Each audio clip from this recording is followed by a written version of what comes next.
Like the Tel El Daba frescoes, the Amarna letters were an unexpected discovery, since they were essentially an un-Egyptian find from an Egyptian archaeological context. They are also similar in their far-reaching implications, since the Amarna letters have come to exert a significant influence on our understanding of the politics and history of Egypt and the Near East in the Late Bronze Age. The story of the Amarna letters began in 1887, when a number of small clay tablets inscribed with the cuneiform script of Mesopotamia and the Levant were discovered by a village woman digging ancient mud brick for use as fertilizer, sabach in Arabic. This discovery led to further illicit diggings and the appearance of a number of clay tablets on the antiquities market. Their importance was not immediately recognized, and many passed into private hands. But Wallace Budge of the British Museum believed the tablets to be genuine and purchased a number of them. It was Archibald Sayce, professor of Assyriology at Oxford University at that time, who summed up their significance. A single archaeological discovery has upset mountains of learned discussion, of ingenious theory, and skeptical demonstration.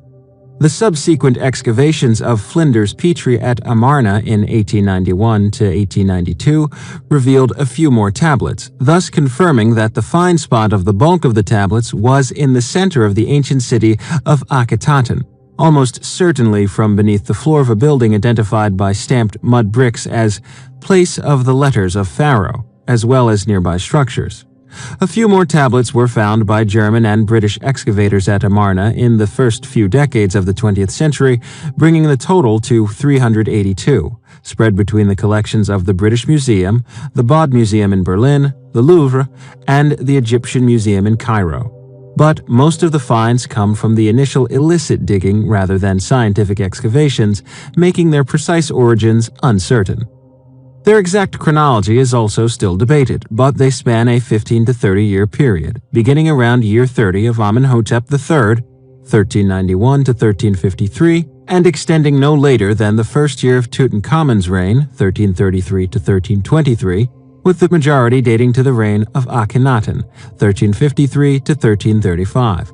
Most are inscribed with texts in a dialect of the Akkadian language, which was the lingua franca at the time, although the languages of the Assyrians, Hittites, and Hurrians, Mitanni, are also represented. The majority of the documents in the archive are items of diplomatic correspondence between Egypt and either the great powers in Western Asia, such as Babylonia and Assyria, or the vassal states of Syria and Palestine. They provide a fascinating picture of the relationships between Egypt and these states. Although there are very few letters from the Egyptian rulers, the vast majority being the letters sent to them by other rulers. One interpretation of the letters is that they document the disintegration of the Egyptian empire during the reign of Akhenaten, the so-called heretic pharaoh, who left few records of military campaigns and is therefore assumed to have neglected foreign policy in favor of a program of religious and political reforms within Egypt itself. An alternative view would be that we happen by chance to have these documents from Akhenaten's reign, and that similar archives from earlier or later in the New Kingdom, had they survived, might contain equally desperate pleas for assistance from Syro-Palestinian cities under siege. In other words, it might be argued that our view of Egyptian influence over Syria-Palestine is largely based on the Egyptians' own accounts of their battles and victories, and that the chaotic state of affairs documented in the Amarna letters might have actually been the normal condition of the Egyptian empire throughout the New Kingdom rather than being a temporary aberration. Another controversy that has emerged out of the translation and interpretation of the Amarna letters is the question of who the Apiru are. Many of the tablets from Syro-Palestinian vassals refer to a group of people called the Apiru, who appear to have been widespread across the Near East throughout the 2nd millennium BC. Since the first translations of the letters spelt the name Hapiru or Habiru, biblical scholars immediately began to explore the possibility that these were the first references to Hebrews, some even specifically correlating references to Apiru attacks with the account of Joshua's invasion of Canaan. However, there has not yet been any conclusive proof that the ethnic terms Apiru and Ibri, Hebrew, are linked etymologically, and it is not even clear whether Apiru refers to an ethnic group, a social group, or an economic class, or all three. with one commentator suggesting that the term was synonymous with social banditry. As John Laughlin points out in Archaeology and the Bible, it is certainly true to say that not all Apiru were Hebrews. Whether any Hebrews were ever Apiru is, at the moment, an open question. As well as giving insights into the political conditions of the time, the letters also shed light on trade relations and the values of particular commodities such as glass, gold, and the newly introduced iron, while the various forms of address employed in the letters indicate the standing of the writers vis-a-vis the Egyptian court. A very enterprising conference held in 1996 and published in 2000 as Amarna Diplomacy, editors Cohen and Westbrook brought together historians, social scientists, and professional diplomats to discuss such topics as international law in the Amarna age, diplomatic signaling, and socio-psychological analysis of Amarna diplomacy. This innovative combination of expertise takes the study of the letters into areas not previously contemplated by Egyptologists. Apart from being subjected to new textual analysis, the Amarna tablets have also begun to be studied from a more scientific point of view. Dr. Yuval Goren, an Israeli geology lecturer, has used petrographic analysis to study the actual clay from which they were formed. The aim of his work is to compare the clays with the geology of various sites in the Mediterranean, the Near East, and North Africa in order to try to work out the places from which the letters were sent.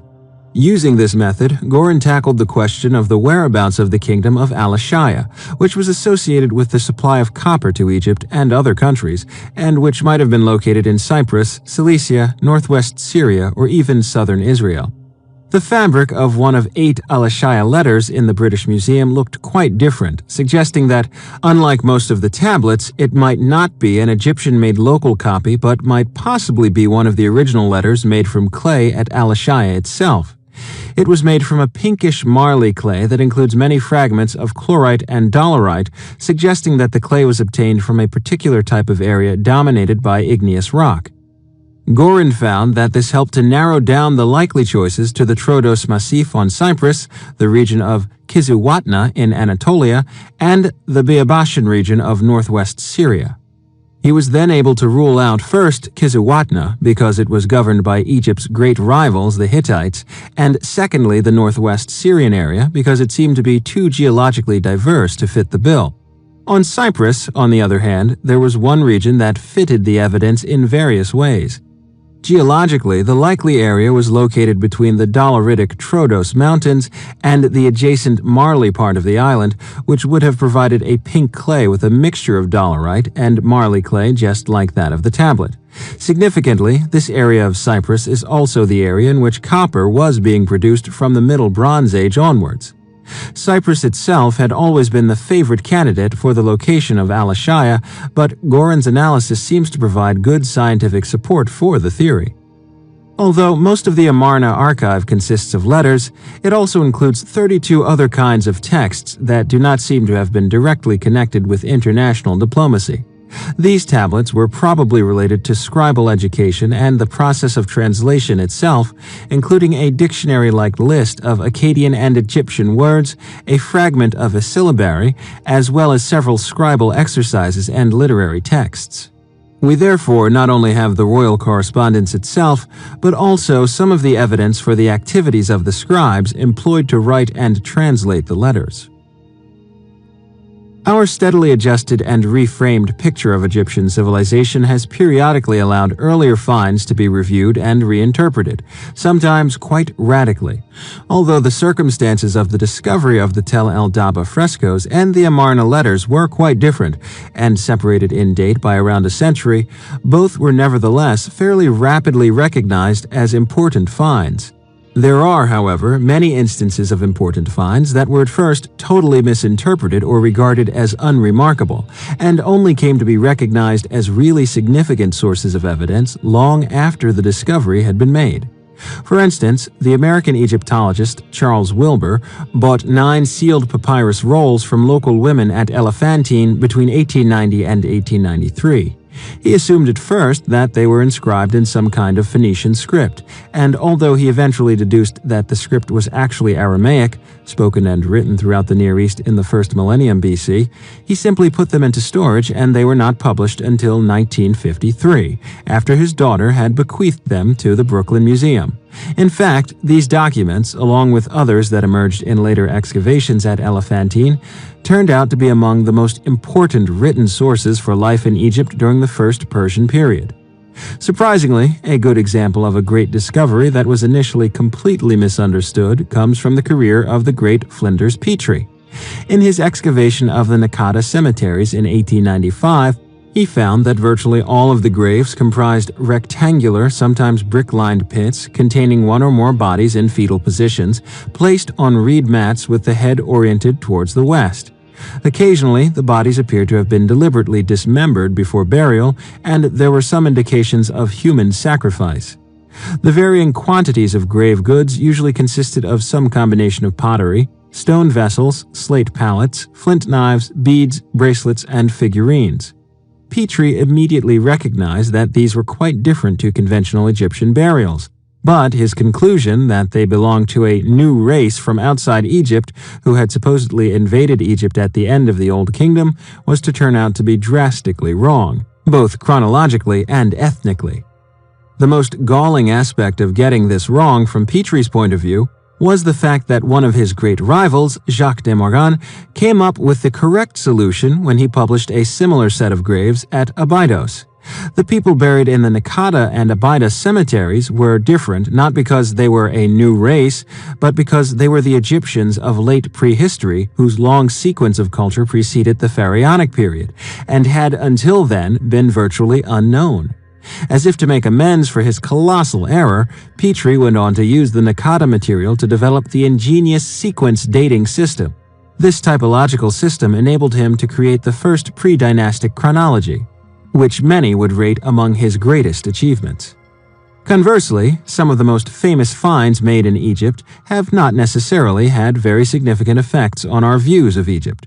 Howard Carter's discovery of the tomb of Tutankhamun, for instance, obviously had enormous impact on the public awareness of Egyptology from the 1920s onward. But apart from providing the first tantalizing glimpse of the sumptuous range of equipment which must once have been contained in the tombs of much more renowned and long-lived pharaohs, such as Amenhotep III and Ramses the Great, it included very little genuinely new historical data. Arguably, Carter's greatest achievement was to raise the public profile of Egyptian archaeology to a much higher level. But the contents of the tomb did not take the subject in any new directions or change opinions on any great historical debates, apart from the possibility that the calcified blood clot at the base of Tutankhamun's skull might show that he was murdered.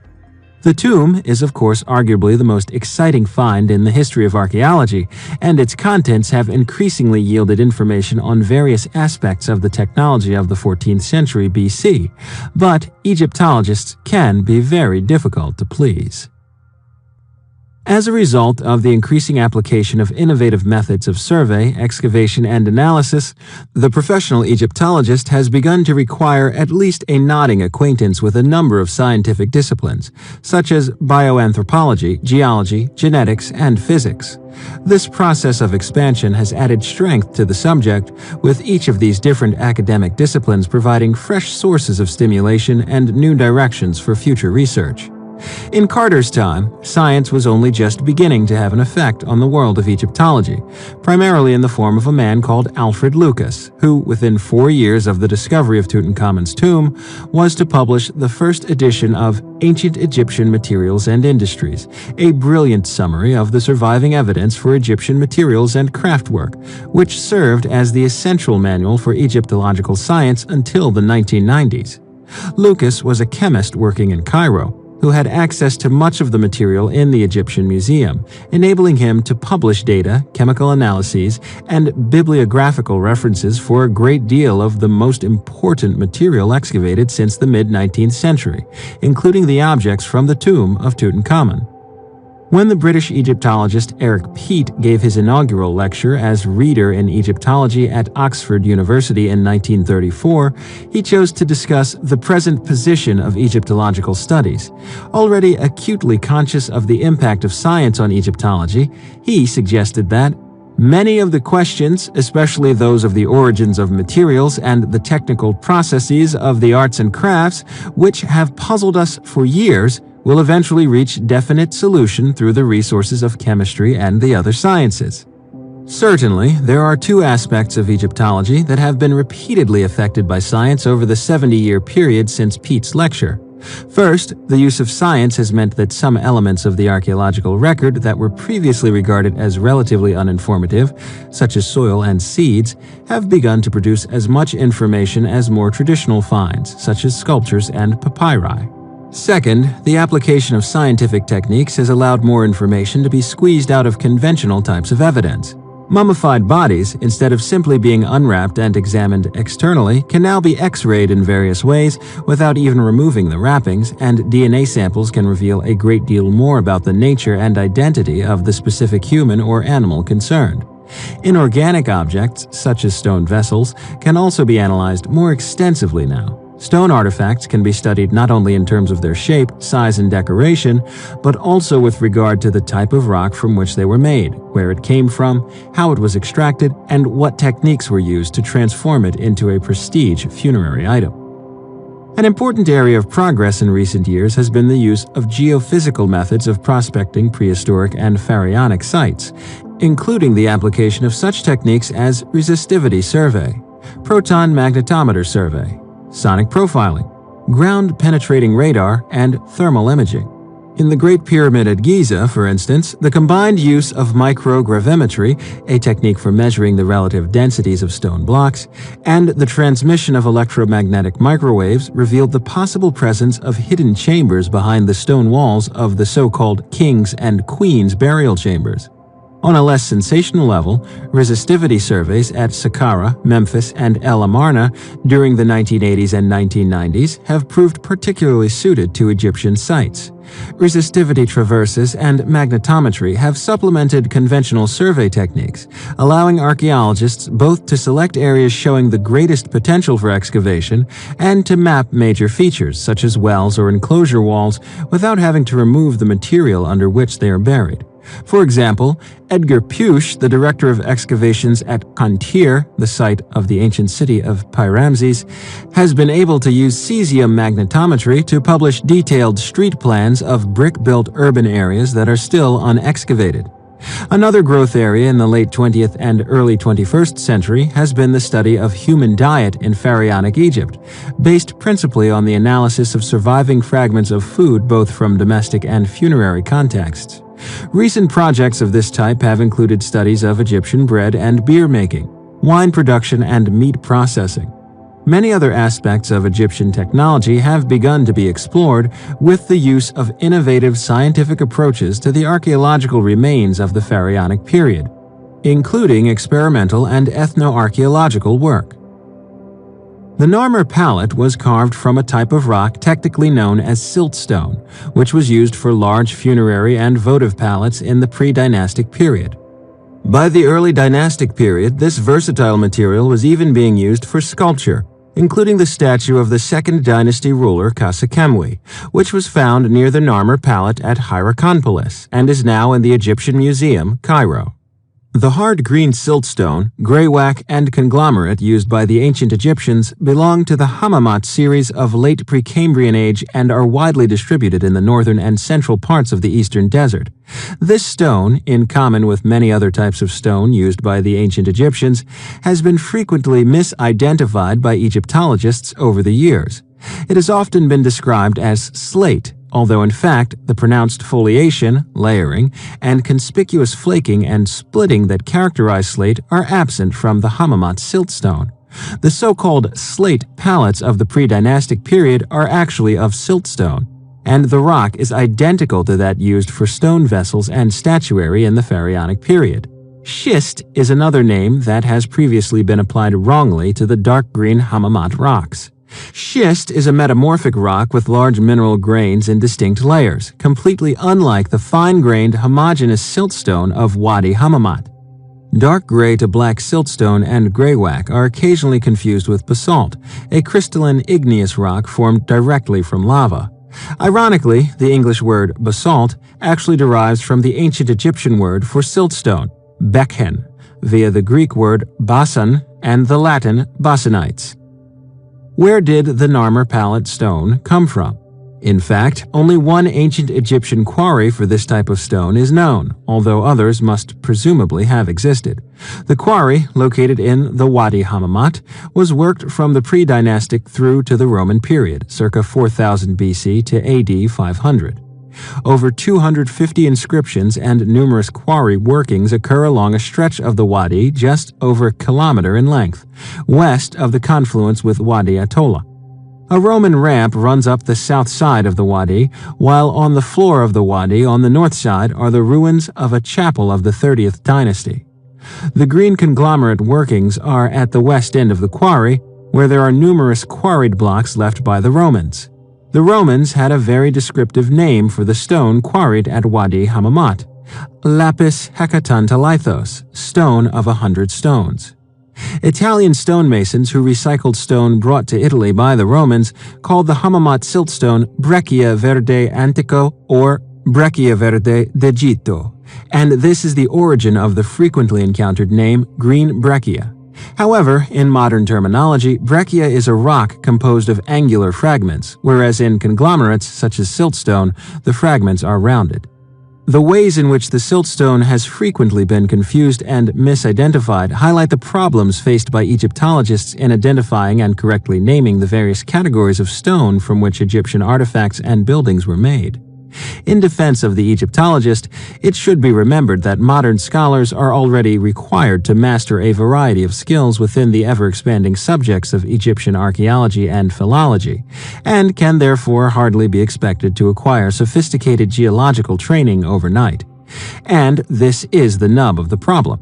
Many of the geological errors and misconceptions in the Egyptological study of stone artifacts result purely from archaeologists' and museum curators' lack of access to geological knowledge. If it were simply a question of all Egyptologists agreeing to describe Egyptian alabaster as travertine or black granite as diorite or gabbro, then the transformation would be relatively easy. Although experience shows that even widely accepted changes in terminology can take a long time to permeate the literature.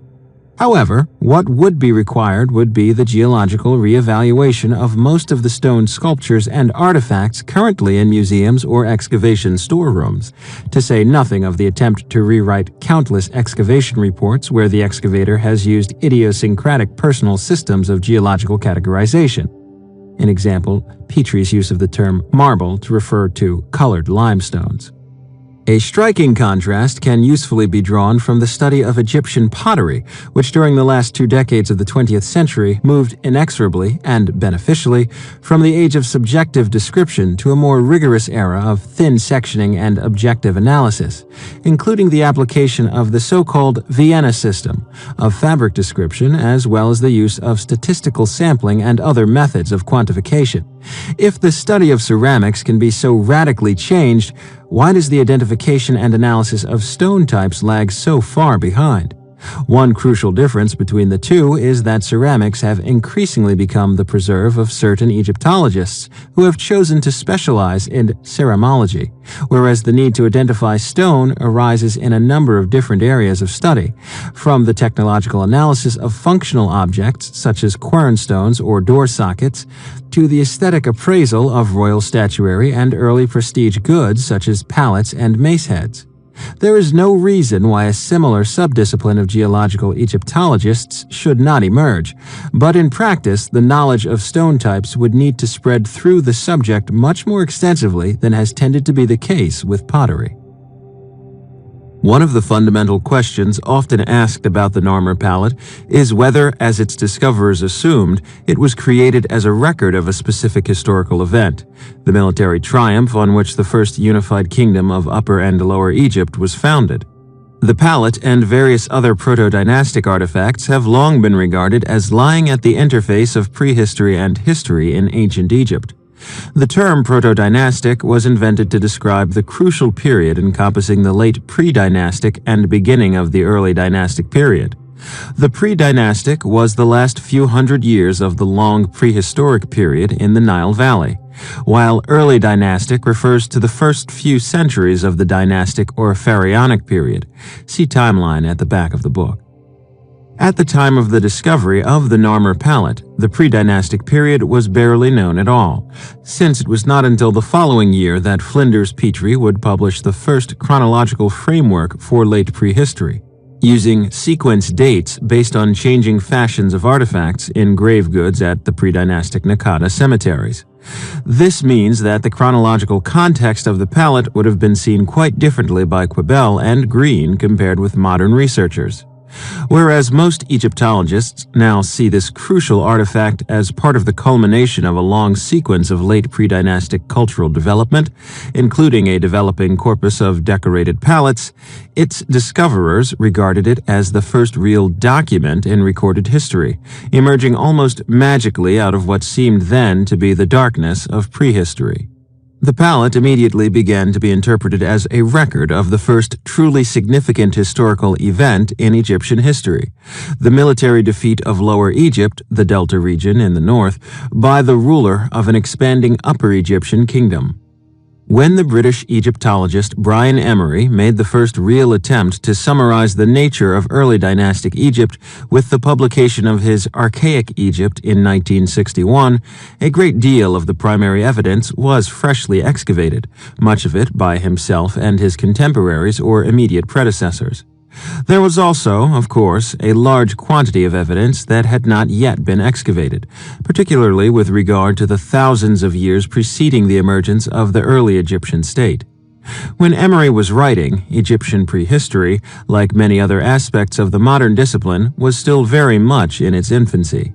So it is not surprising to find that he constantly looks forwards into the pharaonic period for comparisons and analogies that can anchor his subject as a specific stage of the Egyptians' cultural development. In contrast, recent books and articles on early dynastic Egypt tend to be more firmly rooted in the late pre-dynastic. Indeed, the German excavators who have been re-examining the early cemeteries at Abydos have increased the evidence for the existence of a politically and/or culturally united Egypt well before the First Dynasty by their work in the late pre-dynastic area near the Royal Cemetery, so-called Cemetery U, where they have found probable royal tombs that are earlier than the time of Narmer, thus demonstrating that certain elements of Egyptian kingship, including a late pre-dynastic model royal scepter carved from ivory, stretched back at least 150 years earlier than the beginning of the First Dynasty. Many modern Egyptologists have used explicitly anthropological approaches to the study of the formation of the early state in early complex societies. But for Emery's generation of archaeologists, the culture-history approach was still the main paradigm in archaeology. As the Canadian archaeologist Bruce Trigger puts it, almost all cultural change in the archaeological record was attributed to the diffusion of ideas from one group to another, or to migrations that had led to the replacement of one people and their culture by another. The latter fashion is exemplified in the work of W.M.F. Petrie, who, in discussing the prehistoric development of Egypt, explained all cultural changes in terms of mass migrations or the arrival of smaller groups who brought about cultural change by mingling culturally and biologically with the existing population. Petrie saw no possibility of significant cultural change without accompanying biological change. Brian Emery was keen to promote the idea that the emergence of Egyptian civilization at the end of the 4th millennium was the result of the invasion or immigration of the so-called dynastic race, or followers of Horus, from Mesopotamia. Now, however, the massive advances in our knowledge of prehistory and recent excavations of pre-dynastic and early dynastic sites, particularly the early royal necropolis at Abydos and the city and cemetery at Hierakonpolis, have demonstrated extremely convincingly that the development and inauguration of the Pharaonic Age was largely an indigenous Egyptian phenomenon, arising steadily and almost inevitably out of the processes of late pre-dynastic social, economic, and political change within the Nile Valley. A recent history of early Egypt, Toby Wilkinson's Early Dynastic Egypt, makes this very point. The various trends which led to the formation of the Egyptian state were gradual processes which began in the early pre-dynastic period. The Narmer palette is just one of a number of surviving elite artifacts primarily comprising votive palettes, mace heads, and ivories from late prehistory and the first two dynasties. These items of so-called mobiliary art, in example art that can be carried around, provide a rich corpus of early Egyptian iconography and early hieroglyphs, and, as we will see in the chapter on writing, the distinction between pure symbols and words is a difficult one to make at this date. Single items or groups of objects have often been used to create theories concerning the emergence and unification of the early pharaonic state. Several other significant palettes and mace heads were also found by Quibell and Green at Hierakonpolis, including fragments of a large limestone ritual pear-shaped mace head that also bears the sign spelling out the name Narmer. This appears to show not warlike scenes, but ones that are more obviously to do with early rituals associated with kingship, one of which is interpreted as the first known version of the ritual known as lower inverted breve H apostrophe T-Y dash B-I-T-Y, the appearance of the king of Lower Egypt. Just as the Narmer palette has been interpreted by many Egyptologists as a literal narrative account of the defeat of Lower Egypt by Narmer, ruler of Upper Egypt, so the mace head was once widely regarded as a memorial of Narmer's marriage to a northern princess. This theory relied primarily on the assumption that a depiction of a beardless figure in a carrying chair was a representation of the royal bride, but it has been pointed out that the seated figure might be the image of a deity, and not even necessarily a female one. In addition to the Narmer mace head, fragments were found of another limestone mace head of a similar type, now in the Ashmolean Museum, Oxford. This time decorated with raised relief scenes, including a man wearing the Upper Egyptian white crown. This individual is the largest figure on the mace head and appears to be identified by the ideogram hovering in front of him as King Scorpion, who might have been Narmer's predecessor on the throne. The figure of Scorpion is grasping a large hoe, while a servant holds out to him a basket, perhaps in order to catch the earth that he is removing from the ground. The fact that he and his servant are standing immediately beside some kind of watercourse has led to suggestions that he is ritually excavating an irrigation canal with the help of attendants. As a result of this interpretation, which is widely held but not necessarily conclusively proven, the scorpion mace head has frequently been used as a crucial piece of evidence in the hypothesis that the Egyptian state and its characteristic monarchical style of government emerged through the control of water by an elite group. The Canadian Egyptologist Nick Millett argues that the purpose of the images and texts on the palettes and mace heads of the late 4th and early 3rd millennia was not to describe historical events in themselves, but simply to label, commemorate, and date. He suggests, quite convincingly, that the artifact's decoration was intended to communicate the contemporary context of the object in terms of event and ritual. He demonstrates this specifically through his analysis of the Narmer mace head, which he claims to be a depiction of royal rituals enacted in a single year, probably the one in which the mace was created and brought as a votive gift to the temple. Millett suggests that the scenes on the mace head resemble the brief lists of rituals given for each year of the king's reigns on the Palermo stone. See the section on building chronologies later in this chapter for a discussion of this early Egyptian king list. Our analysis of the scenes and texts on objects such as the Narmer palette and mace head is generally complicated by our modern urge to be able to distinguish between real events and rituals. But the ancient Egyptians show very little inclination to distinguish consistently between the two, and indeed it might be argued that Egyptian ideology during the pharaonic period, particularly insofar as it related to the kingship, was reliant on the maintenance of some degree of confusion between real happenings and purely ritual or magical acts. The texts and artifacts that form the basis of Egyptian history usually convey information which is either general, mythological or ritualistic, or particular, historical. And usually our aim in constructing Egyptian historical narrative is to distinguish as clearly as possible between these types of information, taking into account the ancient Egyptians' tendency to blur the boundaries between the two. With regard to the palettes and maceheads, Donald Redford suggests that there must have been a need to commemorate the unique events of the unification at the end of the 3rd millennium BC, but that these events were commemorated rather than narrated. This distinction is a crucial one. We cannot expect to disentangle historical events from scenes that are commemorative rather than descriptive, or at least if we do so, we may often be misled. This debate concerning rituals, symbols, and historical events was given an intriguing new twist by one of the discoveries made by the German excavation team re-examining the royal burials at Abydos. In 2000, while sifting through one of the many spoil heaps left behind by the ancient conversions of the tombs into shrines, see Chapter 7, and by 19th and 20th century excavators, they found an almost complete ivory label which appears to be decorated with images that closely resemble some of those on the Narmer palette. Like most other surviving examples of this kind of label found both in the early dynastic royal tombs and the late pre-dynastic elite burials of Cemetery U, it was made in order to identify the quality, quantity, and year of delivery of a product, usually a vessel containing imported oil, placed in the tomb.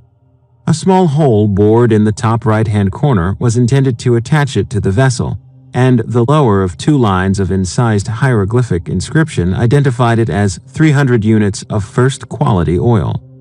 It is the upper line of inscription on the Narmer label that is the most relevant to our discussion. However, since it closely resembles the smiting scene on the Narmer palette, except that in this instance the image is transformed into a form of hieroglyphic sentence comprising the name Narmer, which appears twice, once on the right-hand side in a serif frame, as on the palette, and once in the middle of the inscription, but this time with 2 arms having been added to the Nar hieroglyph, the catfish sign, so that it can wield a mace in one hand and grasp a bearded foreigner in the other.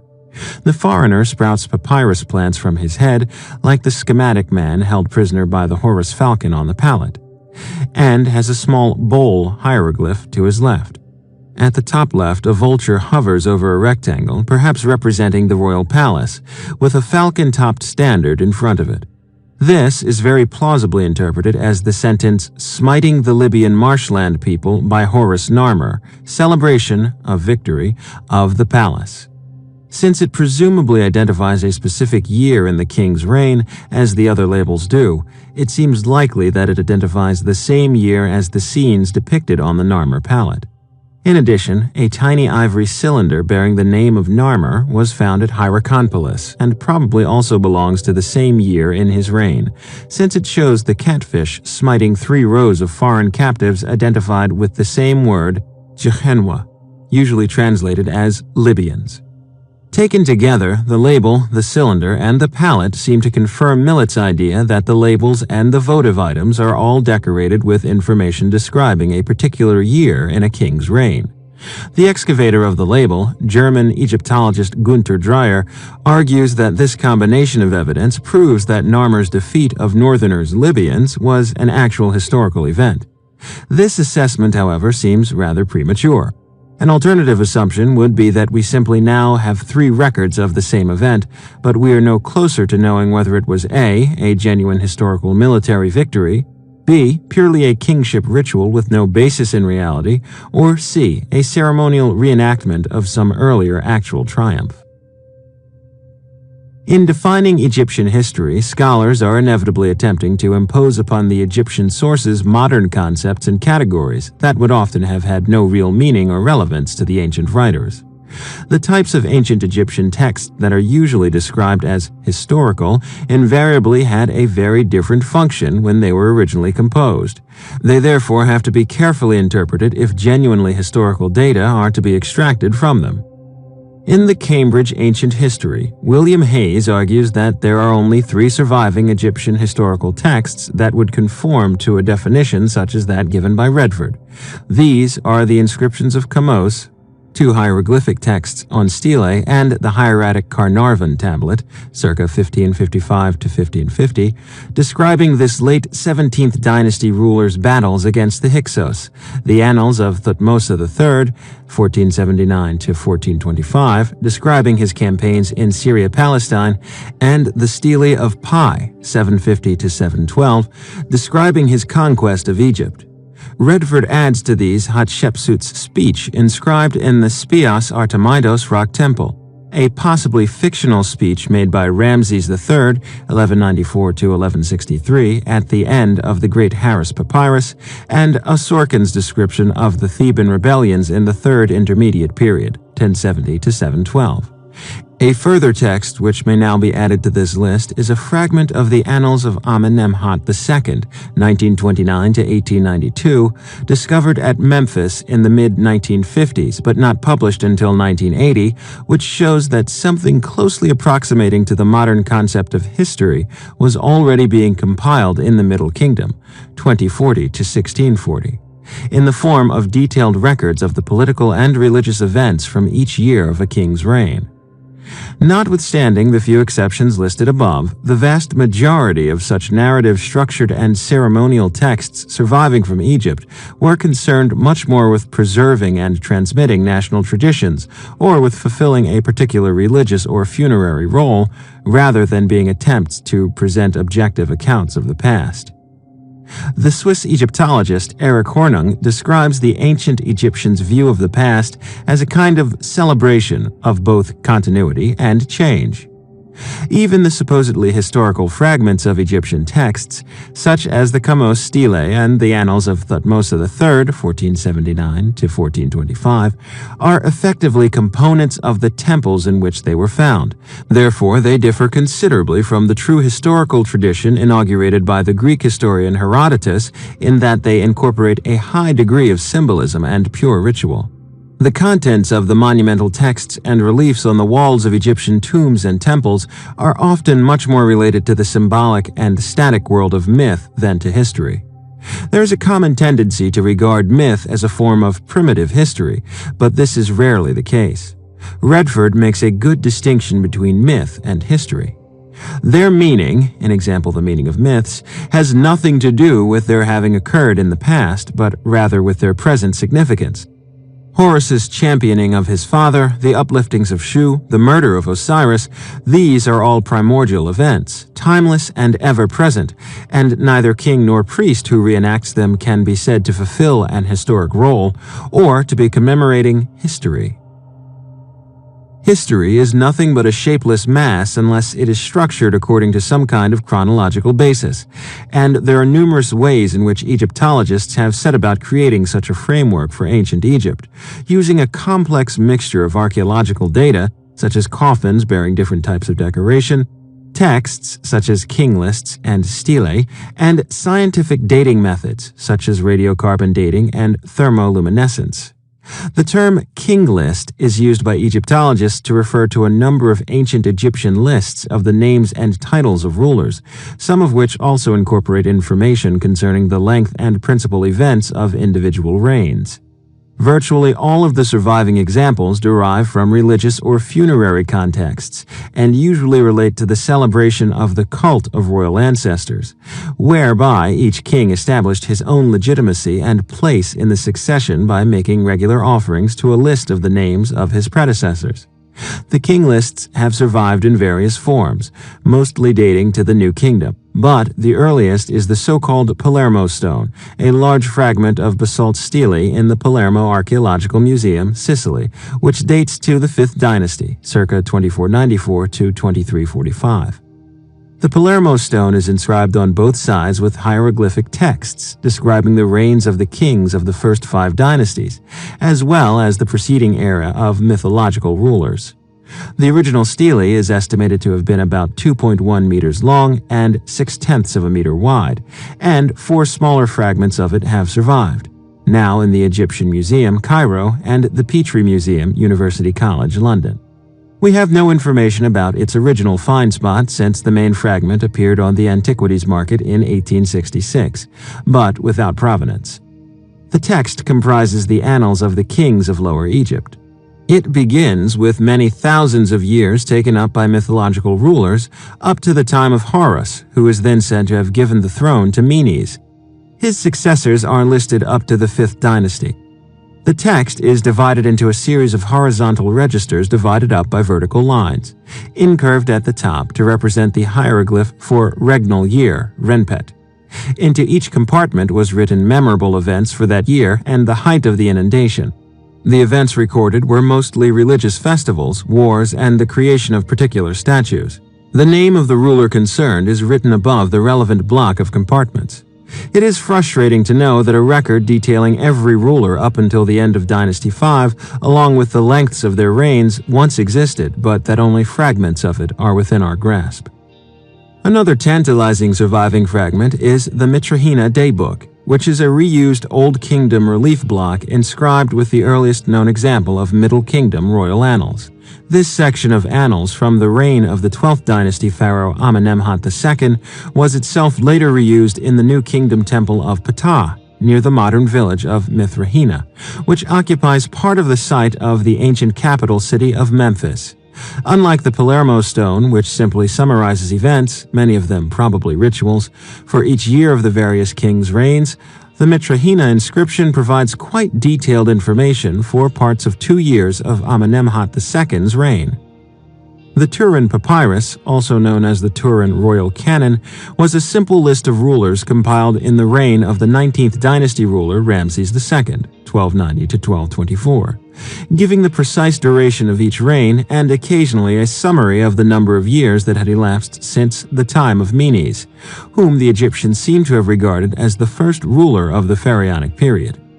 This hieratic papyrus, now in the Museo Egizio Turin, was removed from Egypt by Bernardino Drovetti.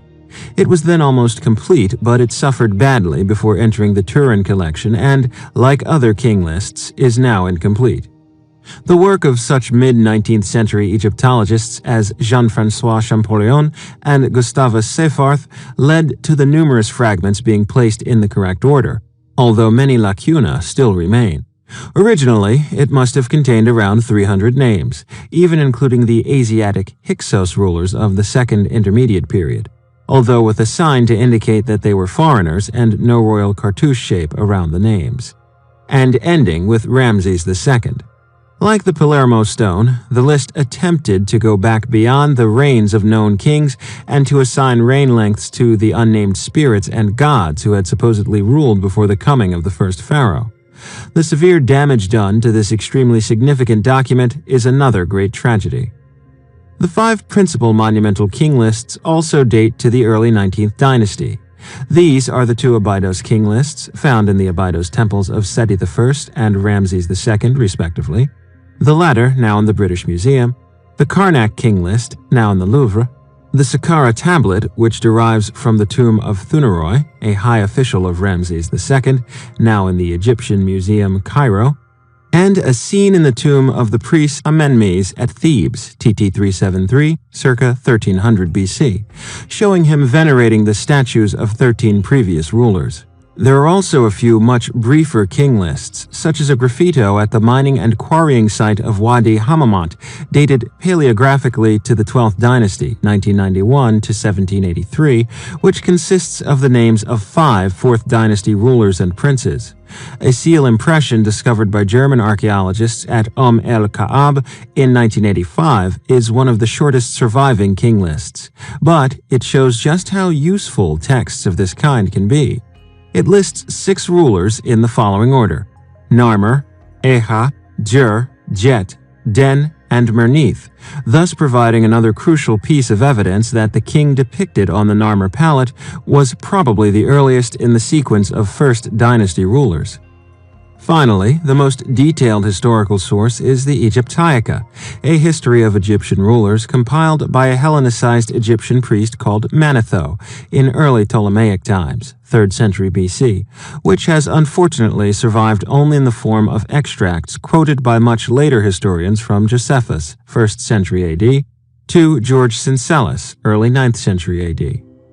Manetho was evidently able to consult both Egyptian sources, such as the king lists described above, and also Greek annals.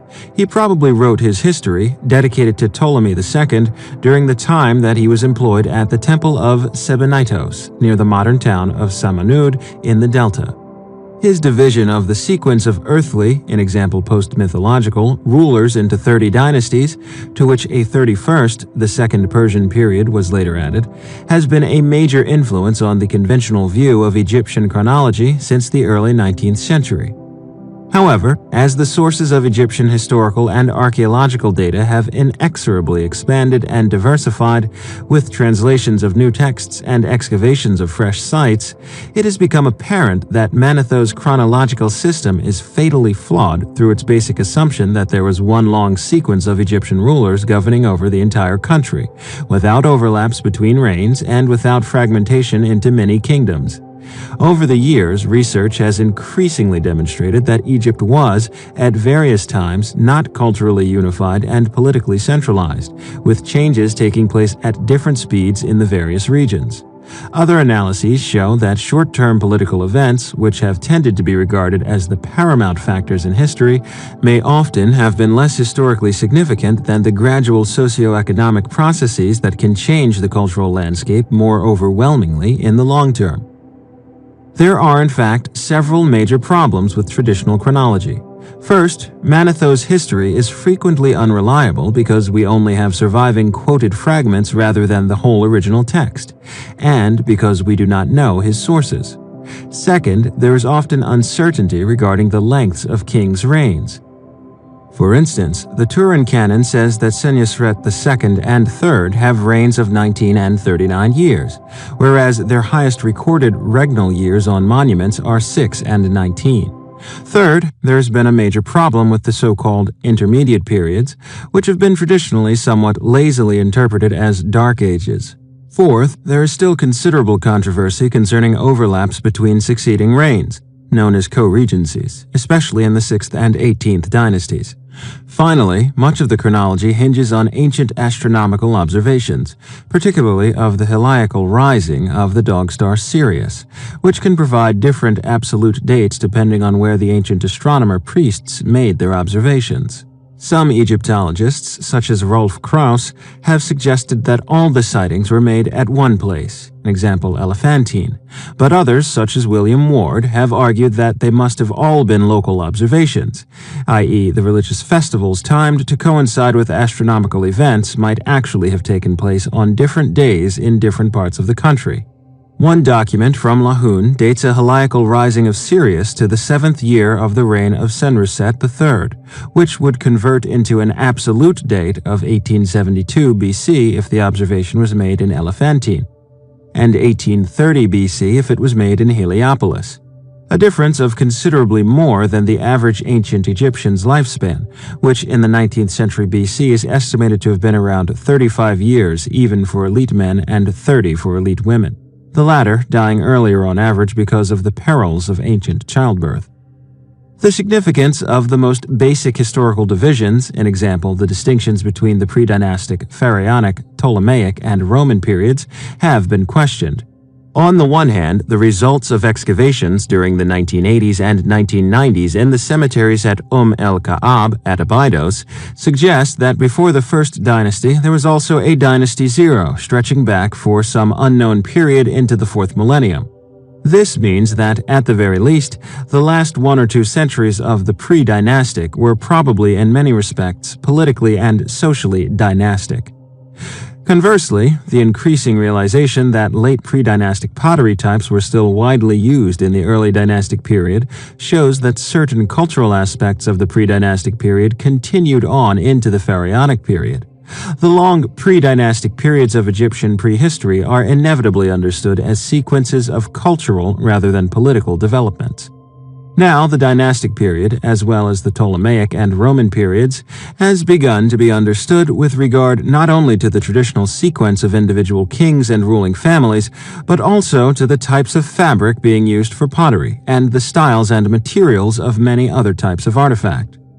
Whereas there are definite political breaks between the Pharaonic and Ptolemaic periods, and between the Ptolemaic and Roman periods, the gradually increasing archaeological data from the two latter periods has begun to create a situation where the process of cultural change may be seen to be less sudden than the purely political records suggest. Thus, it is apparent that there are aspects of the ideology and material culture of the Ptolemaic period that remain virtually unaltered by political upheavals.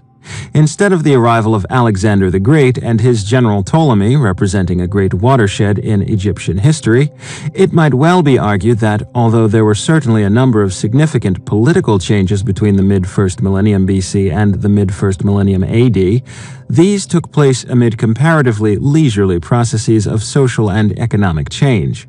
Significant elements of the Pharaonic civilization may have survived relatively intact for several millennia, only undergoing a full